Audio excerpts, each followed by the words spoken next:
Welcome back to Techwave GATE classes. तो अब हम लोग देखते हैं केमिकल ऑक्सीजन डिमांड। पहले उसे समझते हैं कि क्या है ये। देखिए, जितने भी ऑर्गेनिक मैटर जो कि वेस्ट वाटर में प्रेजेंट है वो उसको दो कैटेगरीज में आप डिवाइड कर सकते हो। ठीक है, एक जिसको बैक्टीरिया डिकम्पोज कर पाएगा और एक जिसको डिकम्पोज नहीं कर पाएगा। Right, so total organic matter is the sum of biodegradable and non biodegradable. Okay, तो अभी तक जो हमने बीओडी निकाला उससे हमें क्या पता चला? Biodegradable part.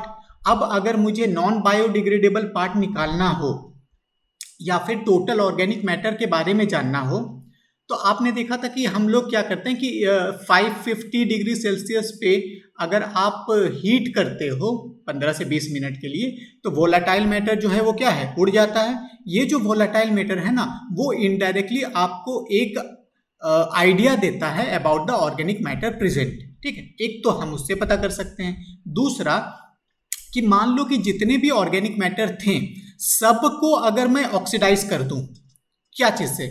अगर ऑक्सीडाइज आपको करना है तो कोई स्ट्रॉन्ग ऑक्सीडाइजिंग एजेंट लगेगा। तो मान लो कोई chemical that is strong oxidising agent, उससे मैं सब ऑर्गेनिक मैटर को ऑक्सीडाइज कर दूं, डिकम्पोज कर दूं। ठीक है, तो वो जो ऑक्सीजन डिमांड देगा, मतलब वो जो केमिकल कंज्यूम्ड हुआ उसको हम लोग ऑक्सीजन इक्विवेलेंट में कन्वर्ट कर सकते हैं। राइट, और उससे मुझे क्या मिल सकता है? COD, that is chemical oxygen demand. तो ये जो केमिकल ऑक्सीजन डिमांड मिलेगा ये बीओडी से हमेशा इक्वल टू और ग्रेटर देन होगा। ठीक है, इससे कभी छोटा नहीं हो सकता है। राइट, क्योंकि biodegradable plus non biodegradable that is equal to COD. Right, तो यहां पे हम देखेंगे कि किस तरह से हम सीओडी निकाल सकते हैं। तो अगर मैं यहां पे लिखूं कि suppose the total organic matter, उसको अगर मैं दो पार्ट में डिवाइड कर दूं, एक बायोडिग्रेडेबल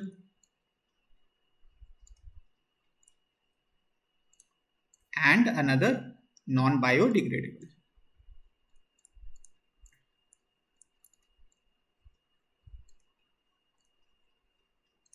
ओके, अब अगर ये जो टोटल ऑर्गेनिक मैटर है इसको अगर मैं ऑक्सीडाइज कर दूं यूजिंग स्ट्रॉन्ग ऑक्सीडाइजिंग एजेंट। ठीक है, अब ये स्ट्रॉन्ग ऑक्सीडाइजिंग एजेंट जैसे क्या हो सकता है? पोटासियम डाइक्रोमेट है ना, K2Cr2O7। ओके, तो अब ये जो टोटल अमाउंट ऑफ K2Cr2O7 जो कंज्यूम्ड हुआ उसको अगर मैं ऑक्सीजन इक्विवेलेंट में कन्वर्ट कर दूं, आपको पता है कि किस तरह से नंबर ऑफ इक्विवेलेंट इक्वल रख के आप एक जिस तरह से एज CaCO3 आप हार्डनेस निकालते हो ना तो कन्वर्ट करते हो, तो वहां पे क्या करते हो? नंबर ऑफ इक्विवेलेंट्स को बराबर रख देते हो। सेम कंसेप्ट में यहाँ पे नंबर ऑफ इक्विवेलेंट्स को बराबर रख के आपका ये जो K2Cr2O7 कंज्यूम्ड हुआ उसको एज ऑक्सीजन आप निकाल सकते हो। ओके, तो अगर हम देखें कि CO केमिकल ऑक्सीजन डिमांड में सीओडी टेस्ट हम कैसे करते हैं कि मान लो यहाँ पे आपका वेस्ट वाटर सैंपल है। Okay, waste water sample. अब आपने क्या किया कि इसमें आपने एक्सेस ऑफ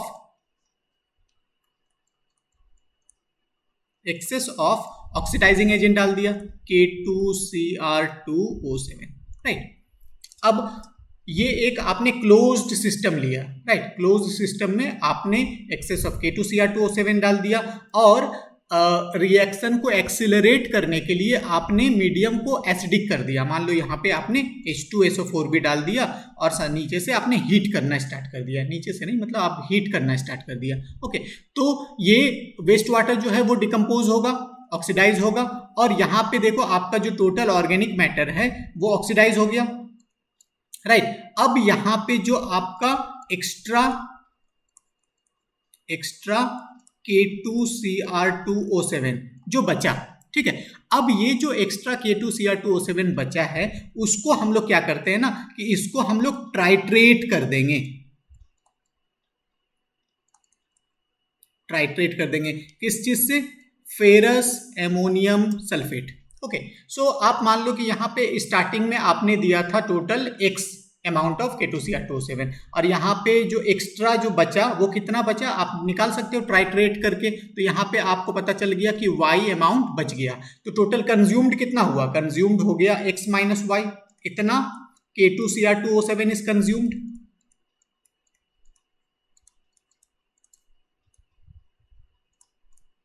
ओके अब ये जो अमाउंट है इसको जस्ट ऑक्सीजन इक्विवेलेंट में कन्वर्ट कर दो and that will give you COD। Okay simple है। अब यहाँ पे आपको पता कैसे चलेगा कि कब रिएक्शन खत्म हो रहा है, ठीक है। तो यहाँ पे क्या है कि आपका ये जो क्रोमेट आयन है ना Cr2O7 2-, ठीक है, ये क्रोमेट आयन से ये कन्वर्ट हो जाता है Cr3+। ओके अब ये क्रोमेट आयन का कलर है orange, this is orange and this is green. Okay तो इससे आपको पता चलता है कि आपका कब रिएक्शन कंप्लीट हुआ। Okay so the chromate ion is converted to chromic ion. Okay और यहाँ पे आप देखो जो पॉइंट्स हमने कहा उसको एक बार देख लेते हैं कि here what are we doing, we are in a closed waste water sample is incubated with excess of strong oxidizing agent K2Cr2O7, ठीक है। एसिडिक मीडियम रखना है, मिक्सचर को हीट करो, अमाउंट ऑफ K2Cr2O7 लेफ्ट उसको निकाल लो। कैसे निकालेंगे, ट्राइट्रेट करना है फेरस एमोनियम सल्फेट से, और ये FAS ferrous ammonium sulphate, right. और जो आपका K2Cr2O7 कंज्यूम्ड हुआ उसको एक्सप्रेस करो as oxygen equivalent, simple.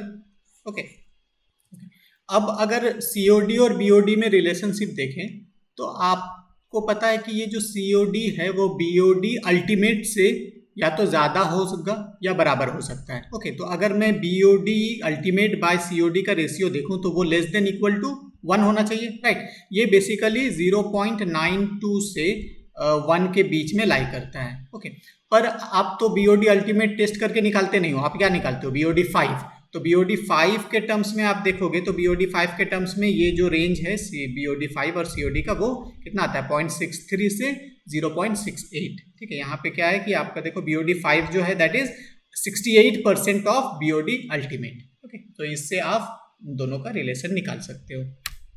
Next है theoretical oxygen demand. Theoretical oxygen demand को समझते हैं कि मान लो अगर जो ऑर्गेनिक मैटर आपके वेस्ट वाटर में प्रेजेंट है उसके बारे में आपको सब कुछ पता है। सब कुछ पता है का मतलब कि उसका केमिकल फॉर्मूला क्या है पता है आपको, ठीक है। दूसरा कि कितना कॉन्सेंट्रेशन में है वो भी पता है। तो केमिकल फॉर्मूला और कॉन्सेंट्रेशन में कितना है वो दोनों अगर आपको पता हो तो आप इक्वेशन लिख सकते हो। केमिकल फॉर्मूला से आप इक्वेशन लिख सकते हो, उसका ऑक्सीडाइजिंग इक्वेशन, और उस इक्वेशन से आप एग्जैक्टली थ्योरेटिकली पता कर सकते हो कि कितना ऑक्सीजन कंज्यूम्ड होगा। ओके तो यहाँ जो हम थ्योरेटिकली पता कर रहे हैं कि ये जो पर्टिकुलर ऑर्गेनिक मैटर है उसको ऑक्सीडाइज होने में कितना कंज्यूम हो रहा है oxygen, that is called theoretical oxygen demand. Okay तो थ्योरेटिकल ऑक्सीजन डिमांड में आपको क्या क्या पता होना चाहिए, केमिकल फॉर्मूला और कॉन्सेंट्रेशन। केमिकल फॉर्मूला आपको पता होना चाहिए और कंसेंट्रेशन पता होना चाहिए। यहाँ पे एक एग्जाम्पल अगर मैं देखूं कि मान लो कि ग्लूकोज है आपके पास वेस्ट वाटर में C6H12O6। ओके ये किसके साथ, ऑक्सीजन के साथ रिएक्ट करेगा, और एंड प्रोडक्ट आपको पता है कि ऑक्सीडेशन जहां होगा वहां एंड प्रोडक्ट मेरा क्या होता है, बेसिकली कार्बन डाइऑक्साइड, वाटर और कुछ स्टेबल प्रोडक्ट्स। ओके तो carbon dioxide plus water, okay plus और भी कुछ हो सकता है यहाँ पे तो नहीं होगा। ये आपका अगर आप इसको बैलेंस करो तो ये कितना है 6 12। Okay so carbon is also 6 and here also 6। Okay so इस इक्वेशन से आप थ्योरेटिकली ऑक्सीजन कितना कंज्यूम्ड होगा वो पता कर सकते हो and this will B theoretical oxygen demand. Okay एक और टर्म आता है जिसे हम कहते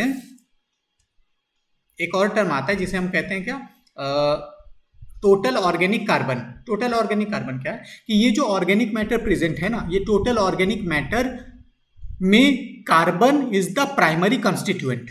ओके अब अगर कार्बन आपको टोटल कार्बन, अब यहाँ पे भी आपको टोटल कार्बन निकालने के लिए क्या पता होना चाहिए, केमिकल फॉर्मूला और कंसंट्रेशन। तो अगर वो दोनों पता है तो टोटल कार्बन आप निकाल सकते हो और उससे हम टोटल ऑर्गेनिक कार्बन निकाल सकते हैं कि वेस्ट वाटर में कितना प्रेजेंट है। So here also we must know the chemical formula and the concentration such that we can calculate total carbon.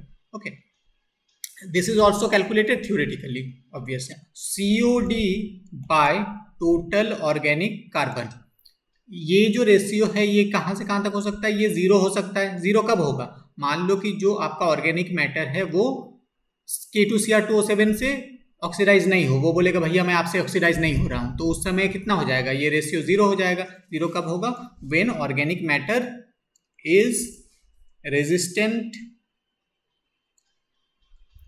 To K2Cr2O7।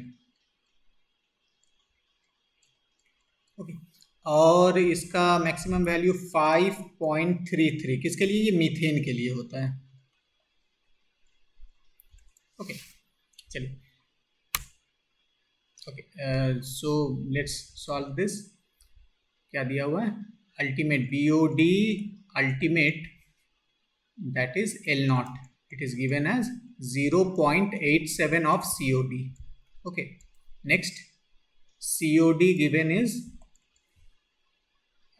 300 milligram per liter। okay, so what will be the BOD ultimate, BOD ultimate will be 0.87 into 300। okay, this comes out to be 261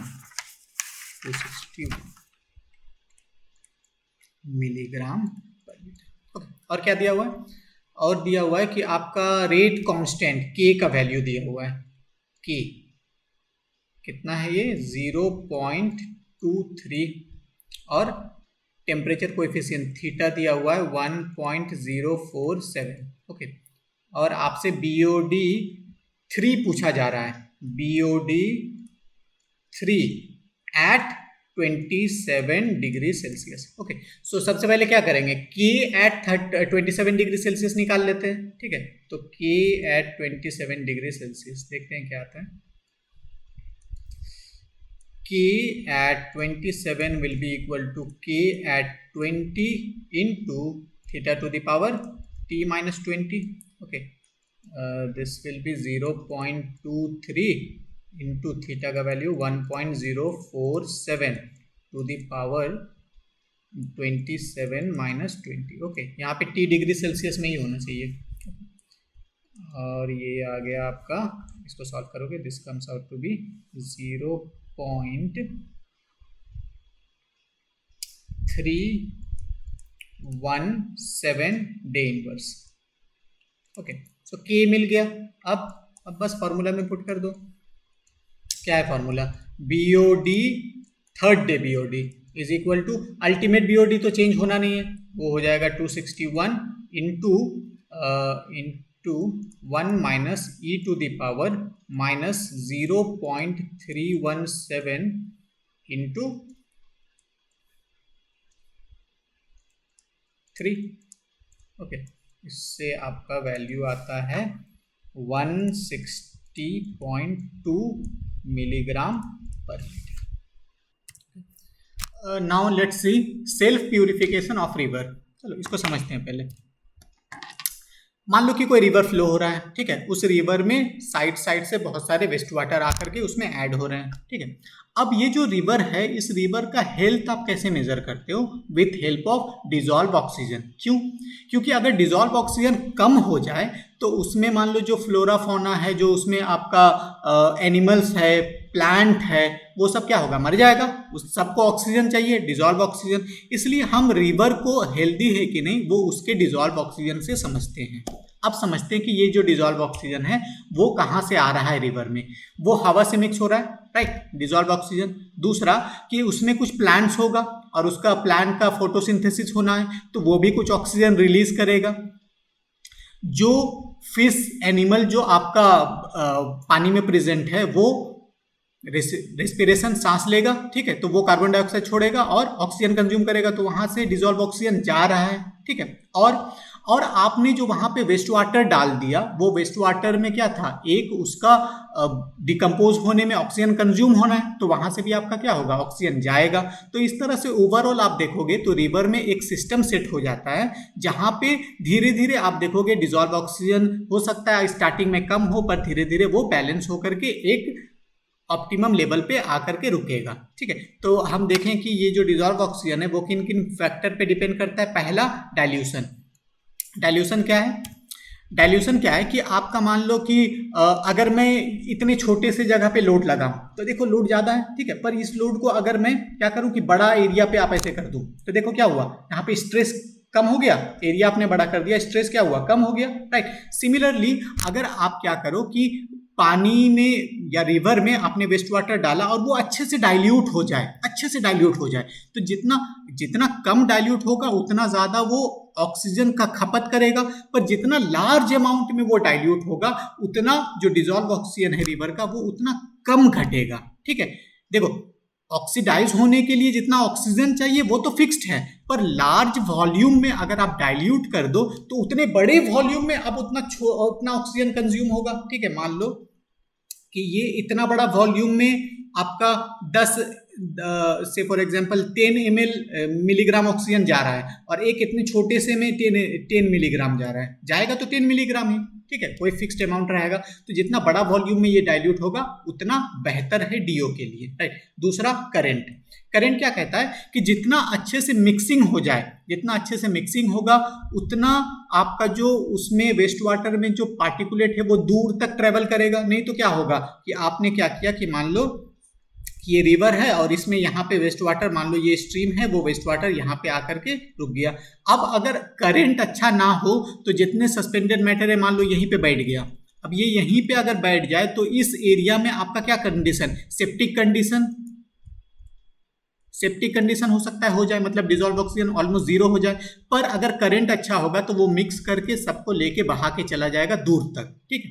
तीसरा temperature. Temperature का आपको पता ही है कि temperature increase होने से dissolve oxygen घटेगा, right, solubility घटता है, और टेम्परेचर इंक्रीज होने से आपका बैक्टीरिया जल्दी जल्दी खाएगा, मतलब डिजॉल्व ऑक्सीजन जल्दी कंज्यूम होगा। तो अगर टेम्परेचर इंक्रीज हो रहा है तो एक तो डिजॉल्व ऑक्सीजन ऐसे ही कम हो गया, सेकेंड कि आपका वो जल्दी जल्दी रिएक्शन करके और कम कर दिया, तो टेम्परेचर इंक्रीज अगर हो गया तो वो बहुत जल्दी हो सकता है कि सेप्टिक कंडीशन तक ले जाए। ठीक है।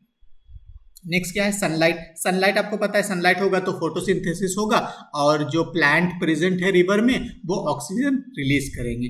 Rate of oxygenation. Rate of oxygenation क्या कहता है कि आपका बाहर से जो ऑक्सीजन है जितना जल्दी खपत हो रहा है उतना अगर आ जाए, बाहर से ऐड होता रहे, रेट ऑफ ऑक्सीजनेशन ज्यादा हो तो डीओ कम घटेगा। ठीक है। और एक टर्म यहाँ पे आता है D oxygenation, right. D oxygenation मतलब चला जाना, ऑक्सीजन चला जा रहा है। अगर रेट ऑफ डी ऑक्सीजनेशन ज्यादा है तो जल्दी से वो घटेगा, और रेट ऑफ ऑक्सीजनेशन ज्यादा है तो वो जल्दी से बढ़ेगा, राइट। अगर हम देखें कि ये मान लो कि ऑक्सीजन डिफिसिट है, ऑक्सीजन डिफिसिट को हम कैसे मान सकते हैं, this is the difference between saturated और equilibrium DO and actual DO. ठीक है, तो ये वाला कर्व सिर्फ समझ लेते हैं। इस कर्व में क्या कह रहा है कि आपका मान लो कि this is the saturation level, right, ये सैचुरेशन लेवल हुआ, ये सैचुरेशन या इक्विलिब्रियम डीओ है।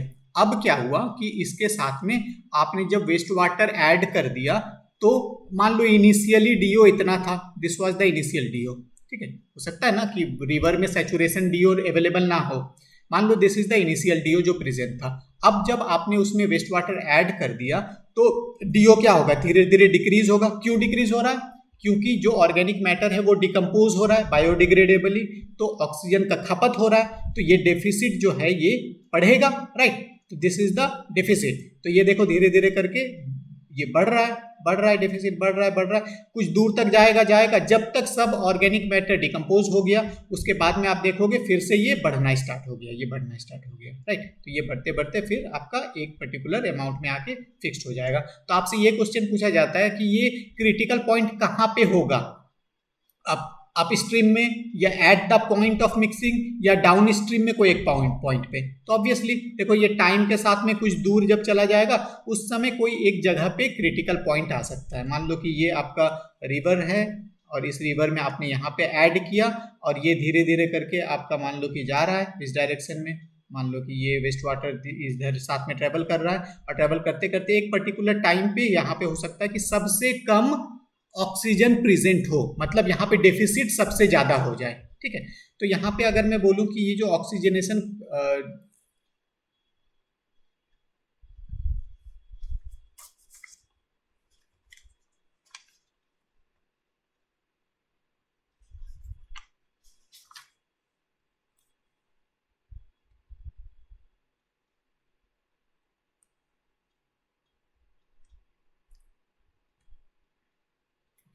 ऑक्सीजन सैग कर्व, इसमें देखो कि ये जो आपका डेफिसिट है, ठीक है, डी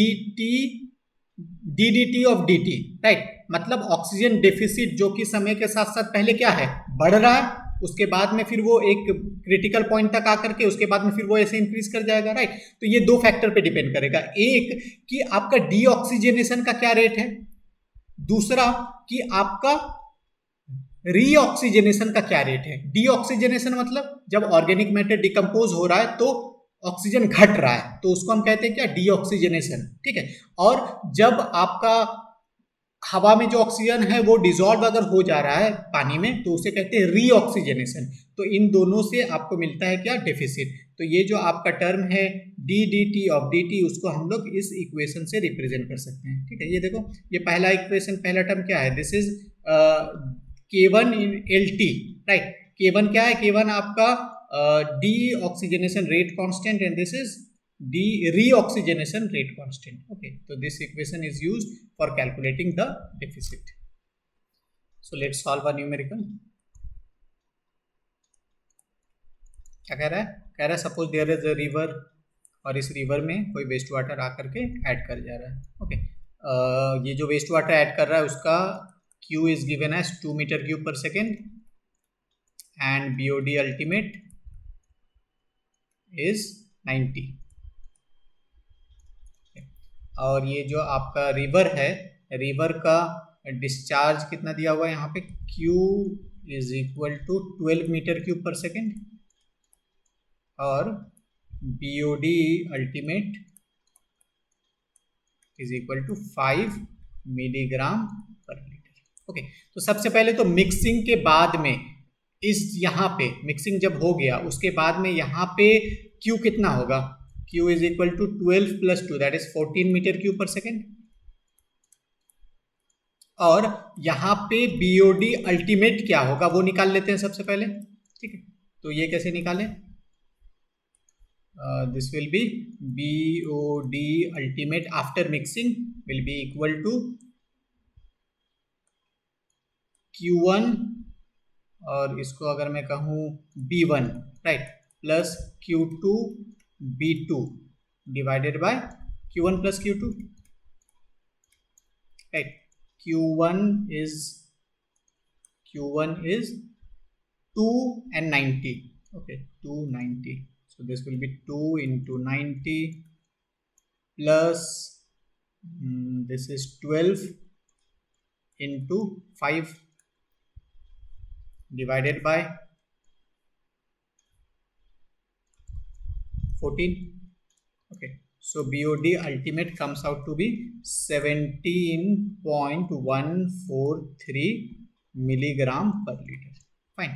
अब देखें क्वेश्चन में क्या बोल रहा है, क्वेश्चन में बोल रहा है कि जब दोनों मिक्स हो गया, इंस्टेंटेनियसली मिक्स हो रहा है, राइट, साथ ही साथ मिक्स हो जा रहा है पूरा, और cross sectional area of the river is given, deoxygenation rate constant is also given.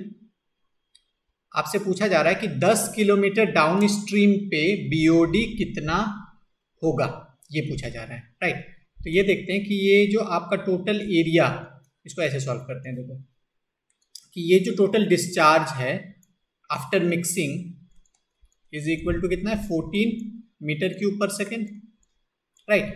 और आपका एरिया दिया हुआ है, area is given as how much, area is 50, right, this is 50 meter square,